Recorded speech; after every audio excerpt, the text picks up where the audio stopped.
یہ دیکھیں جی، زمیندار کی یہ حالت ہے، اور حکومت دیکھ لیں کہ دن بدن ڈیزل بڑھ رہا ہے، کھادیں بڑھ رہی ہیں، اور حالات ایسے ہیں کہ بڑی مشکل ہو گئی ہے گندم کاشت کرنا۔ تو یہ دیکھ لیں ذرا،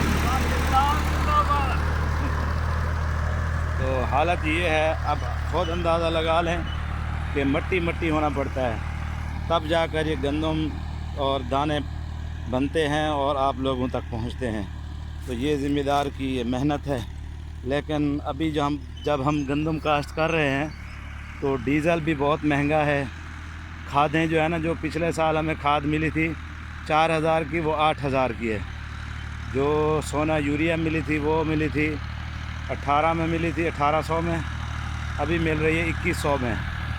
تو چینی اس وقت 150 سے اوپر ہے۔ تو پانی بجلی کا جو ٹیوب ویل کا ہم لگاتے ہیں 500 سے 600 روپے گھنٹہ ہے، 1 کلے پر 3 گھنٹے لگ جاتے ہیں۔ تو پھر بھی یہ دیکھ لیں، نعرے لگ رہے ہیں کشمیر بنے گا پاکستان۔ تو آپ لوگ دیکھ لیں، اس وقت مہنگائی کا عذاب ہے، شاید ہو سکتا ہے یہ ہمارے اعمالوں کی ہی سزا ہمیں مل رہی ہے، ایسے حکمران ہمارے سروں پر مسلط ہیں۔ دعا کریں اللہ پاک فصل میں برکت دے۔ باقی حالات تو ویسے آپ کے سامنے ہیں، حکومت نے جتنی مہنگائی کر دی ہے، تو زندگی میں ہم نے پہلی دفعہ اتنی مہنگائی دیکھی ہے۔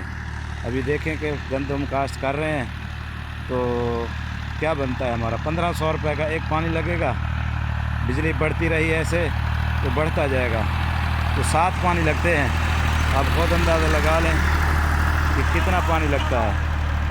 تو اللہ تعالیٰ ان کو ہدایت دے، عقل دے۔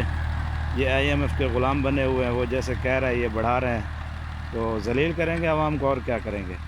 تو یہ غریب کے کھانے سے گندم بہت ہی اوپر چلی جائے گی، لیکن کسان پھر بھی اس کے پاس اتنی نہیں آتی جتنا کچھ لوگوں کی سوچ ہوتی ہے، کیونکہ یہ جتنا بھی ہوتا ہے تاجر لے جاتا ہے، اور ہم جو خرچہ کرتے ہیں ادھار پانی لگا لیا، جب فصل کٹائی ہوگی تو یہ آ جائیں گے، یا پیسے دو ہمارے یا فصل دے دو۔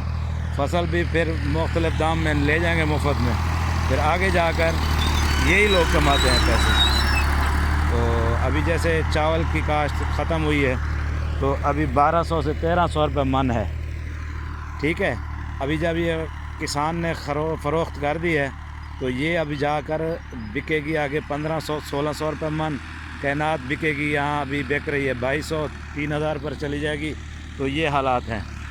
تو ابھی جیسے کپاس زمیندار کے پاس تھی 5500 تھی، ابھی جب زمیندار سے نکل گئی ہے تو یہ 8000 کے قریب پہنچ گئی ہے۔ دعا کریں اللہ پاک ہم پر رحم کرے، ایسے ظالم حکمران ہم پر مسلط ہیں۔ تو ابھی اور ہم کیا کہہ سکتے ہیں، آپ دعا کریں برکت کی، اللہ پاک ہمیں برکت دے۔ یہ سن لیں آپ، یہ حالتیں ہیں ہماری۔ چلو اللہ پاک جو بھی دے گا اور اس میں برکت دے، اللہ پاک آپ سب کو خوش رکھے، آباد رکھے۔ السلام علیکم ورحمۃ اللہ وبرکاتہ۔